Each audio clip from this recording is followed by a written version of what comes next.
Sally Ride, Mustang Sally there, Wilson Pickett, playing for you, Gene, in the northeast, and also Paul Francis and Andrew, who, as we've said before, are stuck in a car park before the M6, as in they haven't even got onto the M6, so hopefully that has got you at least moving in inches forward.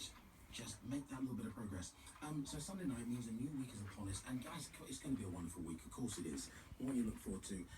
Another great week in the middle of October. I'm not going to ham it home, but I might be going on holiday tomorrow. Don't hate on me.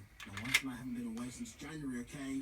So we need the break. And how many times have I been saying on the show when I filled in for Claudia, the number of people who've been away on a lovely beach, lovely, like Mexico or somewhere, going, oh yeah, we'll listen to Radio 2 in Mexico. We're having a nice time. It's dark and cold. Have a little break.